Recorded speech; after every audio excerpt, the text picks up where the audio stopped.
ನಮಸ್ಕಾರ ಸ್ನೇಹಿತರೆ. ಹಣೆಬರಹ ಅನ್ನುವ ಪದ ನಿಜನಾ ಅಥವಾ ಸುಳ್ಳ? ಈ ಕಥೆ ಕೇಳಿದ್ರೆ ಹಣೆಬರಹದ ಬಗ್ಗೆ ನಿಮಗಿರುವಂತಹ ಪ್ರಶ್ನೆಗಳಿಗೆ ಖಂಡಿತ ಉತ್ತರ ಸಿಗ್ತದೆ. ಆದ್ರೆ ಅದಕ್ಕೂ ಮುಂಚೆ ನೀವಿನ್ನು ನಮ್ಮ ಚಾನಲ್ ಅನ್ನು ಸಬ್ಸ್ಕ್ರೈಬ್ ಮಾಡ್ಕೊಂಡಿಲ್ಲ ಅಂದ್ರೆ ಖಂಡಿತ ಈಗಲೇ ಸಬ್ಸ್ಕ್ರೈಬ್ ಮಾಡ್ಕೊಳ್ಳಿ. ಹಾಗೆ ಈ ವಿಡಿಯೋ ಇಷ್ಟ ಆದ್ರೆ ಮರೆಯದೆ ಒಂದು ಲೈಕ್ ಕೊಡಿ. ಒಂದು ಸಲ ಪಾರ್ವತೀದೇವಿ ಪರಮೇಶ್ವರನೊಂದಿಗೆ, ಸ್ವಾಮಿ, ಭೂಲೋಕದಲ್ಲಿ ಪ್ರಜೆಗಳು ಹೆಚ್ಚಾಗಿ ಹಣೆಬರಹ ಅನ್ನುವ ಪದವನ್ನು ಉಪಯೋಗಿಸುತ್ತಾರೆ. ಬ್ರಹ್ಮದೇವರು ಮನುಷ್ಯ ಹುಟ್ಟುವ ಮುಂಚೆ ಹಣೆಬರಹ ಬರೆಯುತ್ತಾರೆ ಎಂದು ಕೇಳಲ್ಪಟ್ಟಿದ್ದೇನೆ. ನಿಜವಾಗಲೂ ಹಣೆಬರಹ ಇದೆಯೇ? ಒಂದು ವೇಳೆ ಇದ್ರೆ ಅದು ಬ್ರಹ್ಮದೇವರು ಬರೆದಂತೆಯೇ ನಡೆಯುತ್ತದಾ, ಅಥವಾ ಮನುಷ್ಯ ಅವನ ಹಣೆಬರಹವನ್ನು ಶ್ರಮಪಟ್ಟರೆ ಬದಲಾಯಿಸಿಕೊಳ್ಳಬಹುದಾ ಎಂದು ಕೇಳಿದ್ರು. ಆಗ ಪರಮೇಶ್ವರ, ದೇವಿ, ನಿನ್ನ ಪ್ರಶ್ನೆ ಸೊಗಸಾಗಿದೆ. ಇದಕ್ಕೊಂದು ಕಥೆಯ ಮೂಲಕ ಉತ್ತರ ಕೊಡ್ತೇನೆ, ಕೇಳು. ಒಂದು ಆಶ್ರಮದಲ್ಲಿ ಒಬ್ಬ ಸನ್ಯಾಸಿ ವಾಸಿಸುತ್ತಿದ್ದರು. ಅವರ ಕೀರ್ತಿ 4 ದಿಕ್ಕುಗಳಿಗೂ ವ್ಯಾಪಿಸಿತ್ತು. ದೂರ ಪ್ರಾಂತ್ಯಗಳಿಂದ ಜನರು ಅವರವರ ಹಣೆಬರಹ ತಿಳಿದುಕೊಳ್ಳಲು ಆ ಸನ್ಯಾಸಿ ಹತ್ತಿರ ಬರುತ್ತಿದ್ರು. ಆ ಸನ್ಯಾಸಿ ಮಹಾಜ್ಞಾನಿ. ಅವರು ಯಾರ ಭವಿಷ್ಯತ್ತು ಹೇಳಿದ್ರೂ ಅದು ಅಚ್ಚರಿಯಾಗಿ ನಿಜವಾಗುತ್ತಿತ್ತು. ಆ ವ್ಯಕ್ತಿ ಆ ಜಾಗದಲ್ಲಿ ಇಲ್ಲ ಅಂದ್ರೂ ಕೂಡ ಅವರ ಬಗ್ಗೆ ಯಾರಾದರೂ ಕೇಳಿದ್ರೆ ದಿವ್ಯದೃಷ್ಟಿಯಿಂದ ನೋಡಿ ಆ ವ್ಯಕ್ತಿಯ ಭವಿಷ್ಯತ್ತನ್ನು ಹೇಳುತ್ತಿದ್ರು. ಆ ಸನ್ಯಾಸಿಗೆ ಪೂರ್ವ, ಪ್ರಸ್ತುತ ಹಾಗೂ ಭವಿಷ್ಯತ್ತು ಮತ್ತು ಕಾಲಮಾನಗಳ ಬಗ್ಗೆ ಜ್ಞಾನವಿತ್ತು. ಅದೇ ಊರಿನಲ್ಲಿ ಒಬ್ಬ ಪಂಡಿತ ಅವನ ಹೆಂಡತಿಯ ಜೊತೆ ವಾಸವಿದ್ದ. ಪಂಡಿತನ ಹೆಂಡತಿಗೆ ಧರ್ಮ ಹಾಗೂ ದೇವರ ಮೇಲೆ ತುಂಬಾ ನಂಬಿಕೆ ಮತ್ತು ಭಕ್ತಿಯಿತ್ತು. ಆ ದಂಪತಿಗಳಿಗೆ ಸಂತಾನ ಇರಲಿಲ್ಲ. ಹಾಗಾಗಿ ಯಾವುದಾದರೂ ಸಲಹೆ ಕೊಡಬಹುದು ಅಂದುಕೊಂಡು ಪಂಡಿತ ಮತ್ತು ಅವನ ಹೆಂಡತಿ ಸನ್ಯಾಸಿ ಹತ್ತಿರ ಬಂದರು. ಅವರನ್ನು ನೋಡಿದ ಸನ್ಯಾಸಿ, ನಿಮ್ಮ ಸಮಸ್ಯೆ ಏನೆಂದು ಹೇಳಿ, ಅದಕ್ಕೆ ಪರಿಹಾರ ತಿಳಿಸುತ್ತೇನೆ ಅಂದರು. ಆಗ ಪಂಡಿತ, ಸ್ವಾಮಿ, ನಮಗೆ ಸಂತಾನವಿಲ್ಲ. ಈ ನೋವು ನಮ್ಮನ್ನು ತುಂಬಾನೇ ಕಾಡುತ್ತಿದೆ.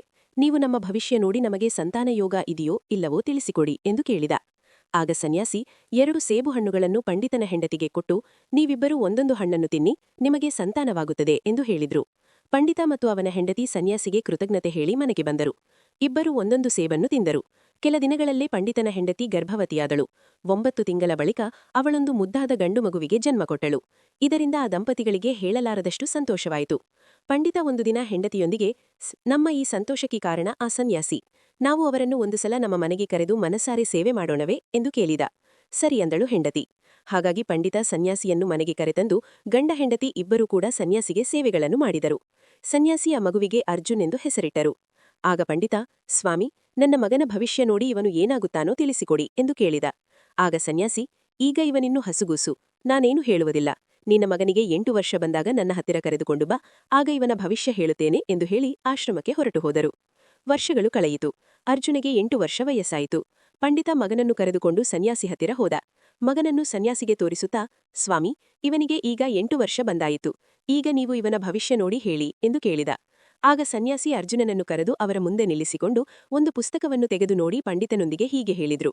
ನೋಡಪ್ಪ, ನೀನು ಉತ್ತಮ ಕುಲದಲ್ಲಿ ಜನಿಸಿದ ಬ್ರಾಹ್ಮಣ, ಹಾಗೆ ಉತ್ತಮವಾದ ಪಂಡಿತನ ವೃತ್ತಿ ಮಾಡುತ್ತಿರುವೆ. ಆದ್ರೆ ನಿನ್ನ ಮಗ ಬೆಳೆದ ಮೇಲೆ ಕಡಿಮೆ ಜಾತಿ ಹುಡುಗಿಯನ್ನು ಮದುವೆಯಾಗುತ್ತಾನೆ. ಇದರಿಂದ ಅವರ ದಾಂಪತ್ಯದಲ್ಲಿ ಅನೇಕ ಸಮಸ್ಯೆಗಳು. ಅವನು ಹಾಗೂ ನೀವು ಕಷ್ಟ ಅನುಭವಿಸಬೇಕಾಗುತ್ತದೆ ಎಂದು ಹೇಳಿದ್ರು. ಅದಕ್ಕೆ ಪಂಡಿತ, ಸ್ವಾಮಿ, ಎಂದೂ ಕೂಡ ಹಾಗಾಗಬಾರದು. ಅವನು ನಮ್ಮ ಕುಲದ ಹುಡುಗಿಯನ್ನೇ ಮದುವೆಯಾಗಬೇಕು. ಇದನ್ನು ಹೇಗಾದರೂ ಮಾಡಿ ತಪ್ಪಿಸಿ ಎಂದು ಕೇಳಿದ. ಆಗ ಸನ್ಯಾಸಿ ದಿವ್ಯದೃಷ್ಟಿಯಿಂದ ನೋಡಿದಾಗ ಅವರಿಗೆ ಗಂಗಾ ನದಿಯಿಂದ ಕೆಲವು ಕಿಲೋಮೀಟರ್ಗಳ ದೂರದಲ್ಲಿ ಒಂದು ಮೀನುಗಾರನ ಕುಟುಂಬ ಕಾಣಿಸಿತು. ಆ ಮನೆಯಲ್ಲಿ 5 ಜನ ಹೆಣ್ಣು ಮಕ್ಕಳು ಇದ್ದರು. ಆ ಮೀನುಗಾರನ ಕಿರಿಯ ಮಗಳ ವಯಸ್ಸು ಆಗತಾನೆ 3 ವರ್ಷ. ಅವಳ ಹೆಸರು ಶಕುಂತಲ. ಅವಳ ಜೊತೆಯೇ ಪಂಡಿತನ ಮಗನ ಮದುವೆ ನಡೆಯುತ್ತದೆ ಎಂದು ತಿಳಿದುಕೊಂಡ ಸನ್ಯಾಸಿ ಅದೇ ವಿಷಯವನ್ನು ಪಂಡಿತನಿಗೆ ಹೇಳಿದ್ರು. ಆಗ ಪಂಡಿತ, ಸ್ವಾಮಿ, ಹೀಗಾಗೋಕೆ ನಾನೆಂದೂ ಕೂಡ ಬಿಡುವುದಿಲ್ಲ. ಹಣೆಬರಹ ಬರೆದ ಬ್ರಹ್ಮ ದೊಡ್ಡವನು, ಹಣೆಬರಹ ಬದಲಾಯಿಸಬಲ್ಲ ನಾನು ದೊಡ್ಡವನು, ನೋಡೇ ಬಿಡ್ತೇನೆ ಎಂದು ಹೇಳಿ ಮಗನನ್ನು ಮನೆಯಲ್ಲಿ ಬಿಟ್ಟು ಮಗನ ಹಣೆಬರಹ ಬದಲಾಯಿಸೋಕೆ ಪಂಡಿತ ಮೀನುಗಾರನ ಮನೆಗೆ ಹೋದ. ಉಜ್ಜಯಿನಿಯ ಮಹಾಪಂಡಿತ ಅವನ ಮನೆ ಮುಂದೆ ಬಂದು ನಿಂತಿರುವುದು ನೋಡಿ ಆ ಮೀನುಗಾರನಿಗೆ ತುಂಬಾ ಆಶ್ಚರ್ಯ ಹಾಗೂ ಸಂತೋಷವಾಯಿತು.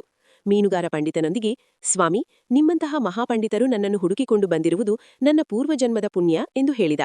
ಆಗ ಪಂಡಿತ, ನೋಡಪ್ಪ, ನಾನೊಂದು ಕೆಲಸದ ಮೇರೆಗೆ ಇಲ್ಲಿಗೆ ಬಂದಿದ್ದೇನೆ. ನಿನ್ನ ಮನೆಯಲ್ಲಿ 3 ವರ್ಷದ ಹೆಣ್ಣು ಮಗು ಇದೆಯಾ ಎಂದು ಕೇಳಿದ. ಹೌದು ಅಂದ ಮೀನುಗಾರ. ಆ ಮಗುವಿನ ಹೆಸರು ಶಕುಂತಲನಾ ಎಂದು ಕೇಳಿದ ಪಂಡಿತ. ಹೌದು ಸ್ವಾಮಿ ಅಂದ ಮೀನುಗಾರ. ಆಗ ಪಂಡಿತ, ನೋಡಪ್ಪ, ನನ್ನ ಗುರುಗಳು ಭವಿಷ್ಯತ್ತನ್ನು ನೋಡುವ ಶಕ್ತಿ ಹೊಂದಿದ್ದಾರೆ. ಅವರು ನನಗೆ ಕೆಲವು ಮಂತ್ರಗಳನ್ನು ಹೇಳಿಕೊಟ್ಟಿದ್ದಾರೆ. ಆ ಮಂತ್ರಗಳ ಮೂಲಕ ಇಲ್ಲೊಂದು ದೊಡ್ಡ ಆಪತ್ತು ನಡೆಯಲಿದೆ ಎಂದು ನನಗೆ ಮೊದಲೇ ತಿಳಿದಿದೆ.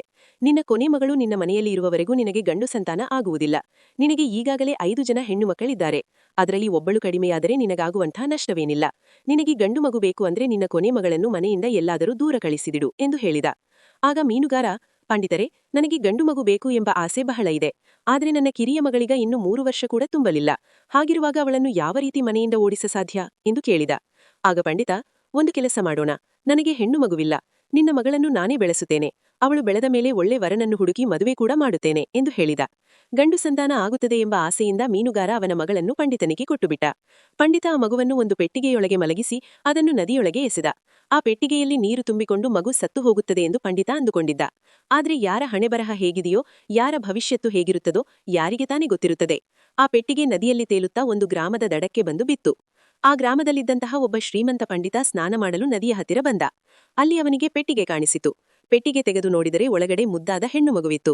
ಆ ಪಂಡಿತನಿಗೆ ತುಂಬಾ ವರ್ಷಗಳಿಂದ ಸಂತಾನ ಇರಲಿಲ್ಲ. ಪ್ರತಿದಿನ ಸಂತಾನಕ್ಕಾಗಿ ಗಂಗಾದೇವಿಯನ್ನು ಬೇಡಿಕೊಳ್ಳುತ್ತಿದ್ದ.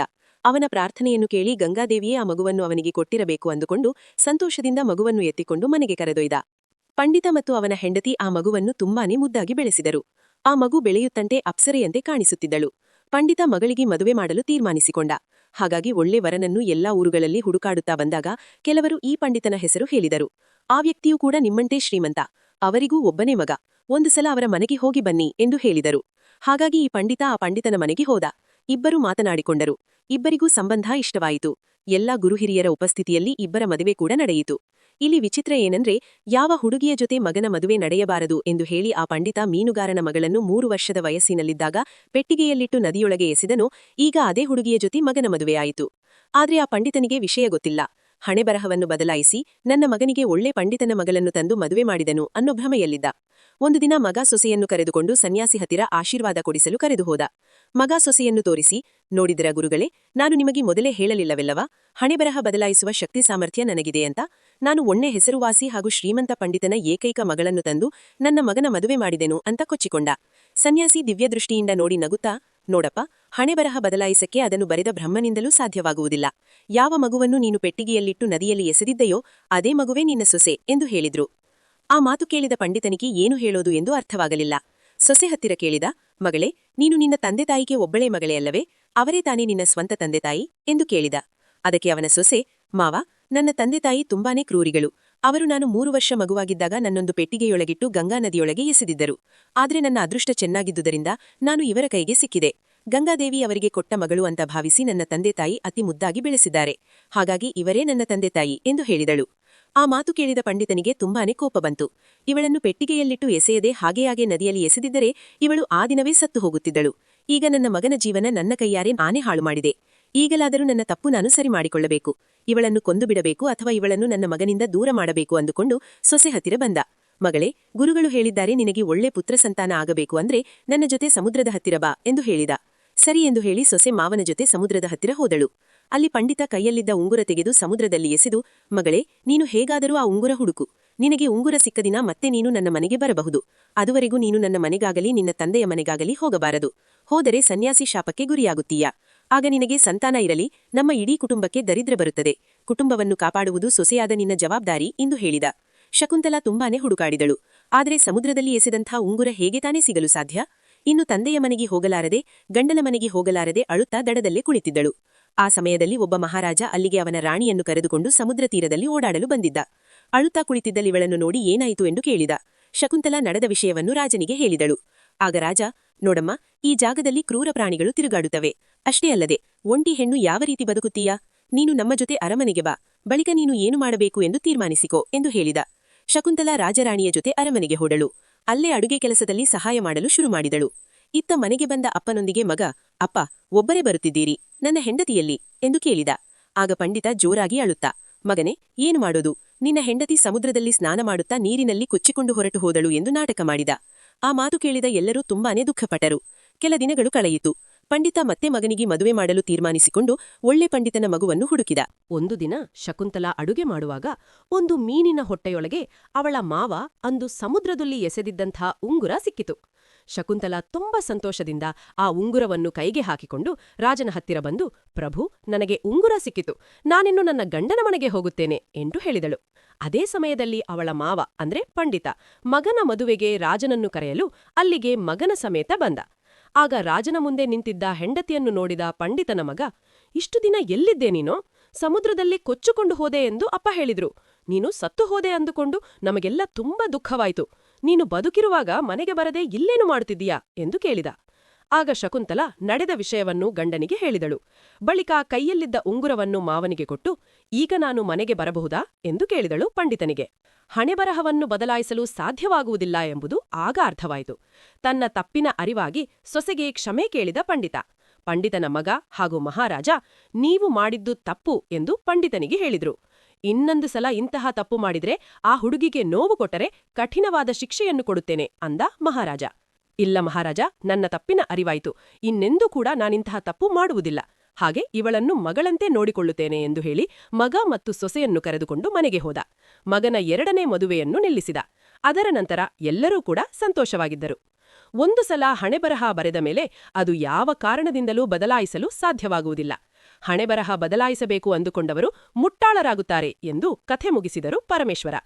ಈ ವಿಡಿಯೋ ನಿಮಗೆ ಇಷ್ಟವಾದರೆ ಲೈಕ್ ಮಾಡಿ, ಶೇರ್ ಮಾಡಿ. ಇಂತಹ ಹೆಚ್ಚಿನ ಉತ್ತಮ ಕಥೆಗಳಿಗಾಗಿ ತಪ್ಪದೇ ನಮ್ಮ ಚಾನೆಲ್ ಅನ್ನು ಸಬ್ಸ್ಕ್ರೈಬ್ ಮಾಡಿ. ನಾಳೆ ಮತ್ತೊಂದು ವಿಡಿಯೋದೊಂದಿಗೆ ಪುನಃ ಭೇಟಿಯಾಗೋಣ. ಧನ್ಯವಾದಗಳು.